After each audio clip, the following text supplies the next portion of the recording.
Welcome back to the ManTFup podcast. I'm Kimmy B. And Lenny. Episode 67 going down here in the man cave. And, a topic we are quite familiar with here on this lovely couch. Education. It's one of our faves. Lenny loves to get into it. Something we've talked about repeatedly in previous episodes. The state of education in Florida and some of the things that have been going on at an elevated level over the past few years, one of them being the banning of books. And recent studies are basically saying that out of all the states in this fabulous country of ours, Florida is leading the charge with the most banned books. And I got to be honest, ladies and gentlemen, that is not something I would like to, rest my laurels on. Like, that's not a title I really want to hold. Being the OnlyFans capital of the country. Is that the title you like? I'm telling you, that one I will hold up with pride. Being the book banning capital of the country, Not so much. No, book banning is bad. Well, Len, you actually read the article. Thank you for that. I know a local news channel basically was discussing the amount of books that have been banned over the last school year. And it was 300. I thought that was what that to me was an exorbitant amount. And come to find out, it's actually 1,400 books that are banned throughout the state of Florida. Yeah, over a certain time period, yeah. Well, listen, I'm not for banning books. Well, that's not so true. I think books should be age appropriate. Mm-hmm.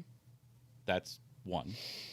But, and I do think there's probably books that are not appropriate in elementary school or middle school or, even high school. That being said, who the fuck is picking them? That, I think, is the quintessential problem in banning books, is the person over there is banning this book because they don't like it, and the person over there is banning this book because they don't like it. So who's actually calling it? It's very reminiscent of, World War II in Europe. Well, and things that hit much closer to home. Let's talk about communist Cuba. Other fascist nations that many people have fled and come to Florida to escape, which is the ironic situation, that you would see this unfurling here. The thing that makes me most frightened is the fact that this is not new. Book banning has been going on forever. Censorship in general of even what goes into the books has been going on forever. But this is like a different situation because we have loosened the reins as to, I think, the checks and balances to this particular process. Like, not that long ago in Miami-Dade County, a woman filed a petition to have numerous titles, eliminated from an elementary school library. One of them being a book of poems by one of the youngest, I think, youth poet laureate. She was at the inauguration of President Joe Biden. Amanda Gorman is her name. But when the woman submitted her petition, she quoted the author of the book as being Oprah. Like, she didn't even know who wrote the book she wanted banned because she said it was inappropriate, brought no educational value, and all of these things. And if you know anything about this young poet, she's inspired a generation of children to pick up a pen and a notebook and write. You know what I mean? She gets DMs on the regular, young boys and girls who are watching her perform on a global stage because, let's be real, the inauguration of the American president is watched around the world. And here she was standing on this podium and speaking so very eloquently. Whether you liked the content of her poem or not, that's not what this is about. This is about encouraging, creativity, encouraging freedom of speech and all of these things. And the fact that you didn't even know who the author was, what sort of due diligence did you do? You know what I'm saying? Like, right there, your petition should automatically be thrown out. Listen, you're in media. What sort of due diligence did the media do when they put her on the stage to go against this book? You have to. I mean, she got this voice, and she got it publicized. Yet nobody. Well, no, the media has always covered, school board meetings and things like that, and that's where she petitioned it. So we happened to be there, and folks were blown away, especially when they got the paper and she couldn't spell properly.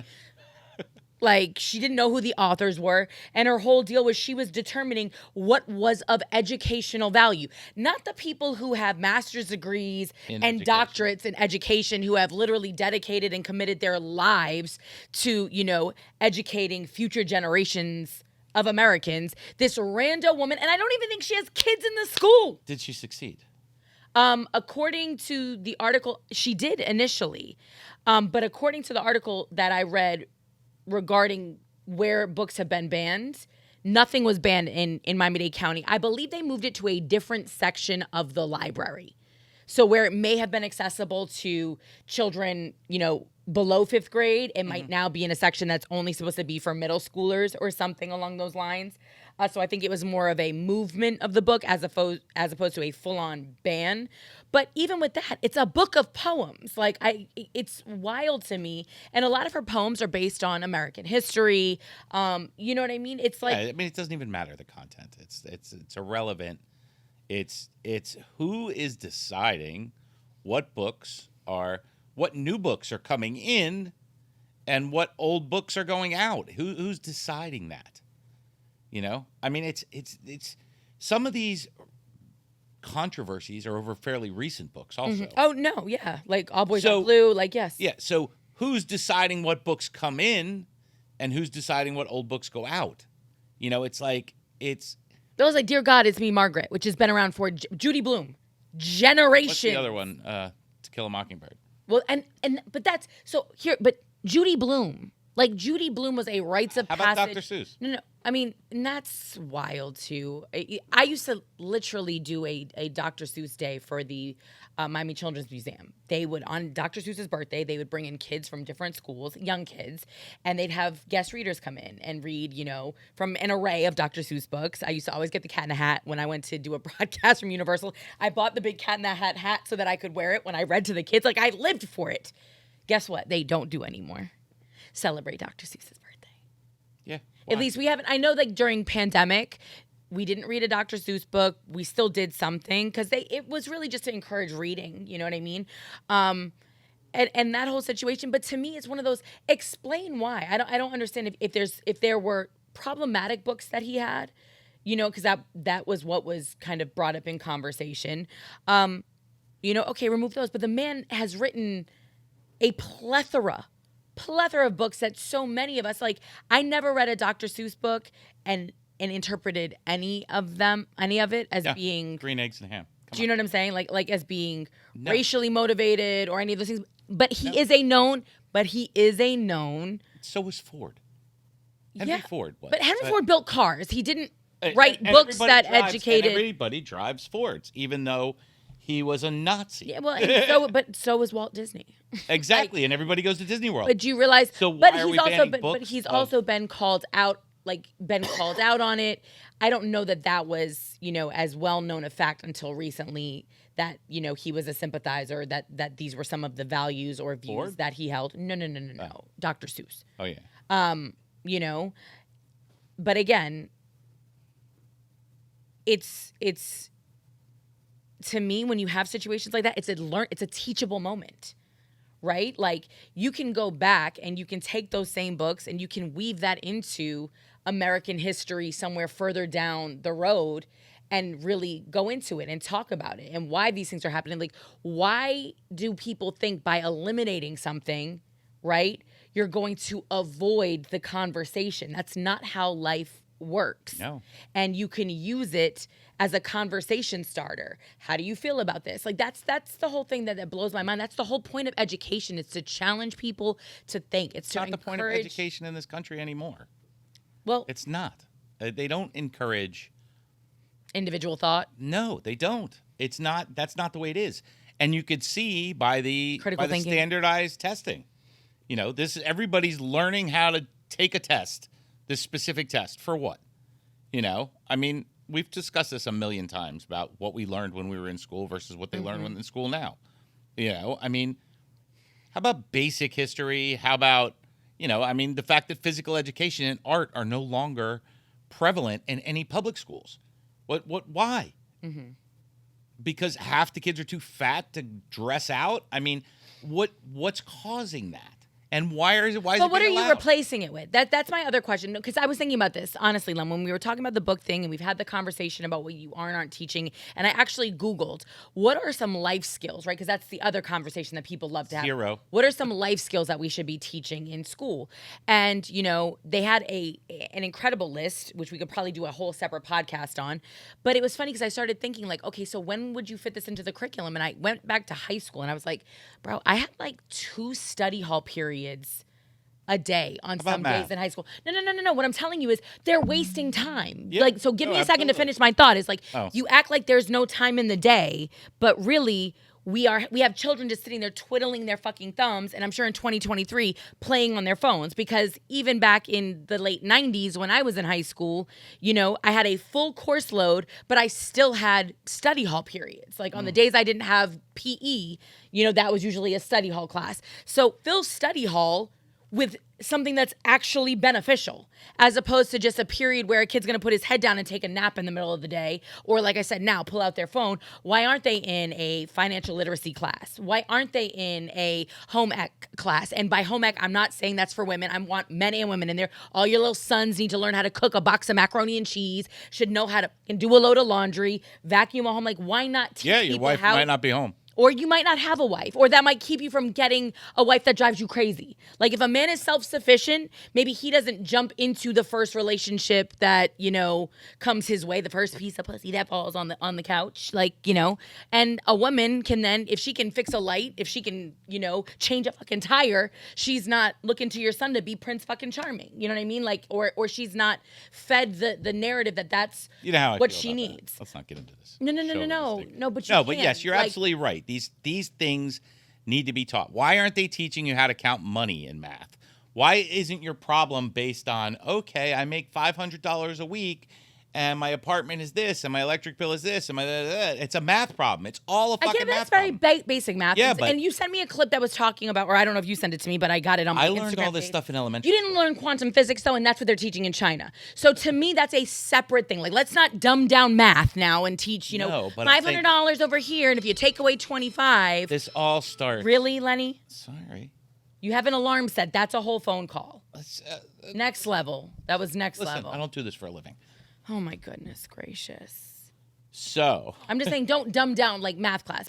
I think that needs to be a separate situation. Like, those are all very real life skills, or that's a basic math that you should be getting.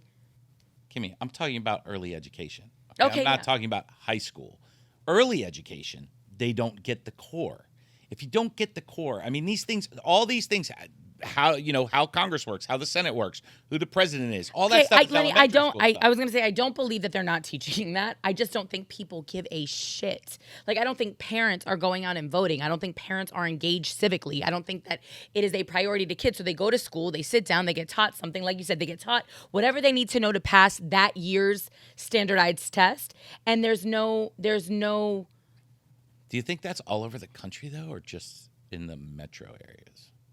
No, I think it's all over the country. I think that, like, so we're sitting here complaining about Florida. Florida has the 9th best education record in the country.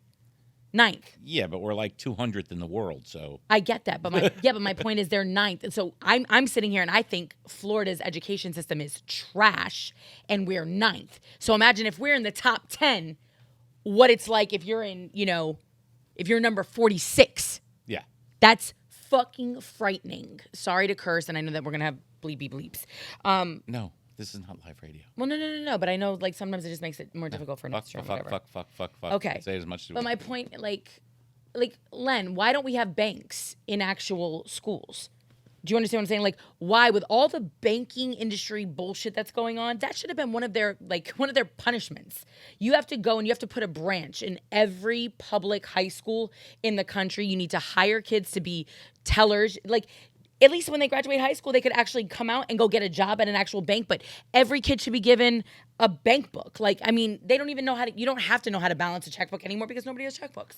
But you still need to know that every time you swipe your little debit card, that shit's coming out of somewhere. Yeah. Like, you know what I mean? And if you have automatic withdrawal because you're paying a bill, and you've swiped, you know what I'm saying? Like, at least back in the day, like, the ledger books, like, it's funny because I grew up seeing that in a family business and everything balanced, by hand, with a pen, down to the penny. like wild. Now it's just like, Now the government knows every penny you spend. I get that, but yeah, the government knows and people don't. Yeah. Like if I went and I asked a dozen people right now on the street what their bank account balance is, I bet you they couldn't tell me. I believe you. To the, like, you know what I'm saying? Like there was a time when you probably could have told me to the penny what you had in your bank account because you had to balance your shit. Yep. You know what I mean? You had to manually deposit stuff. You added it in the deposit column, and like they don't. And again, I deal with it with my kids. They're detached from their bank. But that's a life. Like when we talk, to your point, when we talk about life skills. But how do you teach kids to value money, whether they have it or not? You know, it's like. Well, I'll tell you what my thought on school is and teaching you to value. So, school is a job for these kids. That's what they're doing. We're putting them to work in kindergarten. They have to do this work so that they can get this smiley face, or they can, in third grade, get this A, B, C. That's their job. That's what they're learning. This is you do the work, you get the grade, or you get consequences from that grade. And what's happening in public school now is not that. Public school is now, oh, little Johnny didn't finish his homework. No problem. We'll let little Johnny go on. There's no fucking consequences for any kids in school at all. But no consequences. If you don't have consequences growing up, if you don't get your ass whooped or soap in the mouth or an F on a paper that holds you back a grade, you're never going to have consequences. But you can't blame that on the kids. A lot of that has to do with the parents. You've got these wackadoodle parents out there that don't want to accept the fact that their kid is an F student.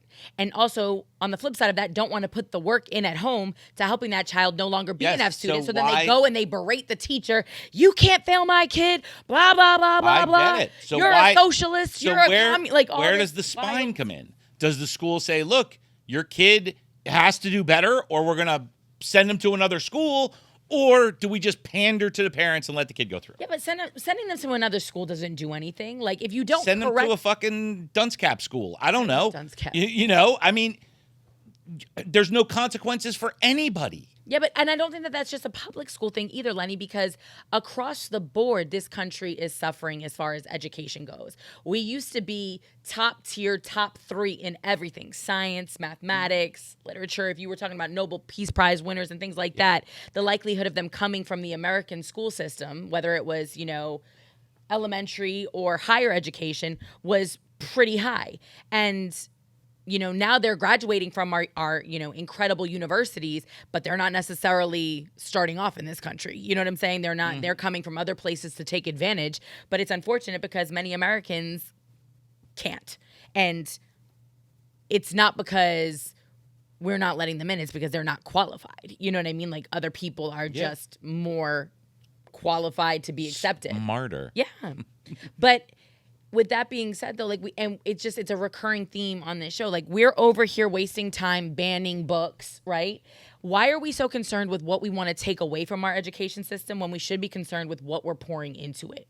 Like, that to me is the real question. You're sitting here wasting valuable resources. Like, these are teachers. There's a committee that had to go through as they, like, every teacher had to clear out, you remember this, right? K through third grade, every K through third grade teacher had to remove their libraries, their libraries in their classrooms, and submit every book they had for approval to this board, right? We're understaffed with teachers in this state by like thousands of teachers. We need thousands more teachers to actually accommodate the number of students that we have. And yet we are pulling people away from this to read through The Cat in the Hat and Little Susie Went to the Market and whatever else to make sure. And make an opinion based on their beliefs.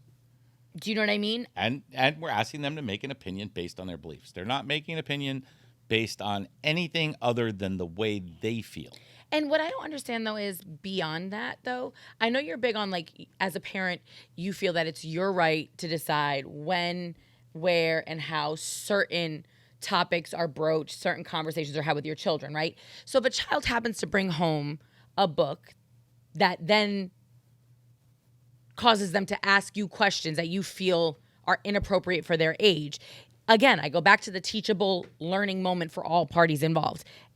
Susie, this is not a book that you should be reading. I'm going to have a conversation with your teacher about this. And B, we will talk about that. Like, at that point in time, as a parent, again, that's your opinion. Like, that's some other parent may be like, oh, let's have this conversation. Sit down. Let's get into it right now, right? And maybe you just feel like you're not equipped at that moment, or that's just not something that you want your child to even be contemplating or thinking about. Or that a child should be thinking about. Well, no, yeah, but that's your decision. Again, people are very different. Like, it's crazy to me.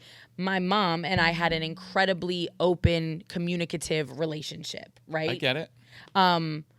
And not that I feel like she would have ever kept anything from me. I mean, is there any... But I was reading V.C. Andrews. Do you remember those books, like Flowers in the Attic, when I was in... Is there any kids on the planet that should be talking about sexuality prior to 10 years old? Since it's just my opinion with my kids. What music are you allowing them to listen to? Like, I mean, listen, what are they looking at who are they looking up to? Who do they want to be like? My kids didn't have cell phones or social media until they were 12.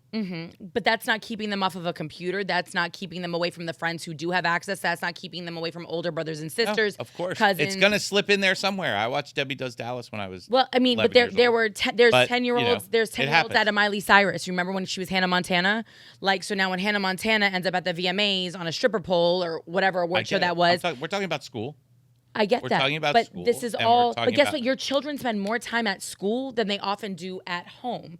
So when they're out of your, when they're out of your presence, what are they listening to? Who are they around? Like, your kids are in school. That 10-year-old is around a 13-year-old. Do you know what I'm saying? Like, there's not a separate school for first grade, a separate school for second grade, a separate school for third grade. Kids go to school. They get on a bus. Elementary, middle, and high school. But guess what? Elementary. Yeah, but first grade, you're 6 or 7, and if you're in 5th grade, you're what? 12.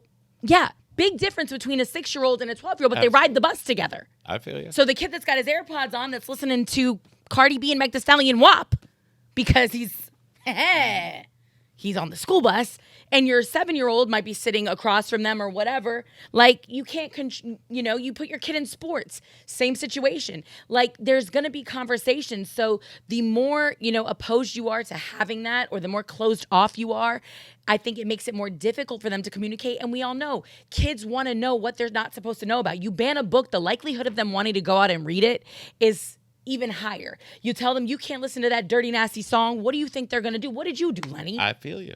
Don't smoke cigarettes. I feel you. Don't drink.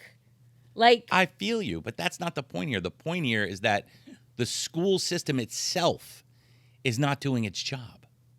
In what way, though? Like, when you're talking about certain books, they're still academic. When you're talking about some of the books that have been banned, they're touching on LGBTQ issues. But that is a very real part of life in 2023 for some of these students. Some of these students, we've already gone over the percentages, Kimmy. It's like, we either live in a democracy where majority rules, but guess or what? We don't. You keep getting frustrated at the amount of where is all of this newfound gayness coming from? And it's not new. It's just that they have representation and they feel more comfortable being their authentic selves. Now, I'm not going to a 10-year-old. That's not what I'm talking about. I don't want to hear from the groom. I don't want any of the bullshit in the comments. That's not what we're discussing right now. What I'm saying to you, like you said, should a kid be talking about sexuality before 10? I mean, you teach your kids boundaries before that, right? You teach your kids that if they're touched in places, by a stranger, that they're supposed to come directly to mommy, daddy, a teacher, whatever. So you're already having those conversations because those are private parts and you shouldn't be touched there. So I think that there are nuances to every conversation. You know what I mean? And when your children are with their teachers more than they're with their parents, like, that's not a teacher's fault. That's the system we created. 8 a.m. to 3 p.m., aftercare and whatever. Parents got to work around the clock. Then sometimes they go to daycare. You leave them with a coach. You know what I'm saying? My problem is? Well, first of all, the curriculum sucks in public schools because they're, all based around money. How much money the school gets is based on how well the students do, which is based around the test. That's not my problem. That's part of the problem of public schools. My problem is with teachers individually using their belief system to influence kids. But you've seen it on this podcast, again, on numerous occasions. You've read the comments. You've seen it. And that's a very frustrating assessment or assumption for many, many, many, many teachers out there. You have people that'll say, yes, there are the handful, right? Like there are the ones that are doing that. Across the board, though, not just, you know what I mean? Not just lefty, not just right. You know, like that comes in all shapes and sizes. But for many teachers, they're like, we indoctrinate our belief system. Like, are you kidding me? All we have time to do is teach this bullshit state mandated. I wish I had a minute to put my own spin on something, to actually educate a student or to teach them something outside of this. But to your point, because this is what, it's based on, I think it's got a lot more to do with the conversations that these kids are having amongst each other. I think it's got a lot more to do with the access they have to the internet and to information that maybe we didn't have access to, 20, 30 years ago. And the fact that they're going unchecked because parents are checked out. Whether that's because they work too much, whether that's because they're on their own phones. Like, I came across a post from a therapist, Lenny, and it was heartbreaking. I put it up on my Instagram page, and it was things that this person has heard from their young, from their child patients. My parents are always busier on their phone. Why am I here? Makes me want to leave. That's a 9-year-old. My dog gets more attention. Dad said it's because the dog can't talk, so I stopped talking. That's a 7-year-old. I wish I was as important as their phone. A 6-year-old. My mom is too busy, she says, but she texts her friends all day. Why not tell me the truth? She's just avoiding me. A 9-year-old. And this goes on and on and on, right? So when a kid comes into school and they're talking to their friends and this is where they're getting their attention or they're seeking this in other places, like, you can't blame it all on the teachers that all of a sudden these are the conversations that are coming back to your household. Like, how many times have you sat down and engaged a teacher to find out how they even feel about these things? Let me ask you a question. When you went to your family gatherings as a young child with all your cousins and whatever there, did you guys have a kids table and sit over here and kids are meant to be seen, not heard type of? No. You didn't have that? Really? In the type of family? First of all, I was an only child, so I was talking about family events. We were literally playing blackjack weddings. And my great uncle was feeding us all funds. Like, that was, I had a Greek family. We like to turn up. The perception that kids have, and I have 3 of them, the perception they have, or how about this? Do you remember when you were 5 years old and you met your uncle, you met an uncle or something that you didn't know, and he looked giant, he looked bigger than life. Yeah. And then you turned 18 and you see him again and you're like, oh, he's a normal guy. This is what children look at the world with. So you could tell your kid one time during the day, hey, I'm busy right now, come back later, and that is their whole entire perception. You're justifying these comments? Yeah, I am, because I have kids, and I understand that kids look at the world but guess what? As this grandiose, but that's all they know. All right, but Len, to your point, to bring it back to banning books and things like that, and who's got the control over what your children are learning, it's 2023. The difference between now and then, when you were a kid, when I was a kid, what did we have to do? We played rock, paper, scissors. You went outside and played. That's not what they're doing anymore. When you send those kids to the kids' table or you leave them to their own devices, they pull out their own device. And they're searching the internet, and God only knows what's popping up. So these kids have access to adult information in a way that we never had when we were kids. And guess what? Yeah, my older cousins were talking about kissing boys and dirty shit and the rest of it, because that's what happens at family gatherings. It was weird. Like, you had a bunch of cousins that were all around the same age, and they were all 4 years older than me, right? Then there was me by myself. I was my mom was the only person in our whole family pregnant, I guess, at that time. And then everybody was younger than me. So it was either hang out and play nanny to the 6-year-olds, or try to be older and hang out with the older cousins, right? So I was definitely, privy to more adult conversations. You're in middle school, 6th grade. They're juniors, seniors in high school. They're talking about completely different shit, right? And you're like, but I had a mother that I could actually have those conversations with when I left. Now, the fearful thing is, when you're talking about banned books, when we were talking about all of these subjects, it's weird to me because, when you're disconnected as parents and then you want to just flex and place the blame on the teachers, on the education system for what your kids are talking about, or, their own self-perception or self-awareness, it's well, maybe if you were a little bit more engaged and willing to have the conversations as opposed to just trying to ban the books and shut everything down because they're not ready. then you'd have more control over the narrative. Yeah, but there's a problem there, Kimmy. And the problem is Parents. for that one parent that came out and said, I don't like this book, there are going to be 500, and all 500 of them are going to have a different opinion on what they don't like. And that can't influence the school system. The school system needs to be structured so that there's a baseline education by whoever comes up with the system. Our most educated scholars in the country come up with a basic curriculum that teaches the children. That should be it. Who did it? And that's the world evolves, Len. And so as the world evolves, what that curriculum entails is going to expand. We can't have the same exact education system we had in 1955. Let me ask you one question. Does evolution always mean it's better? No, but have the conversations.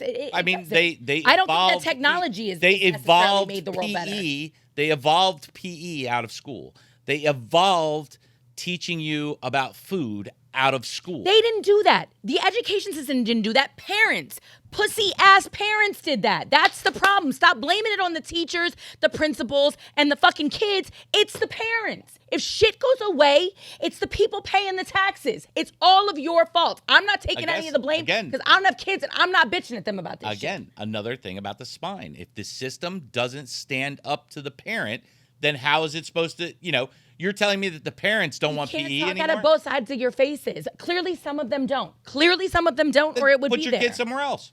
That's the point, though, Len. Like, so you're saying They don't want art. They don't want PE. Don't decide what my kids can learn for me. Like, you don't get to make that decision. That's my decision. But then on the other side of it, you're like, why aren't you educating my kids? Like, they're sitting here like this. Like, what do you want us to do? We're public servants. We make $40,000 a year. We can't even pay our mortgage. All right, this is gonna have to wrap. We'll have another day on this one. There you go. So we didn't come to any conclusions, but just so you know, Florida has the most banned books in the country, but we are still number 9 in terms of education.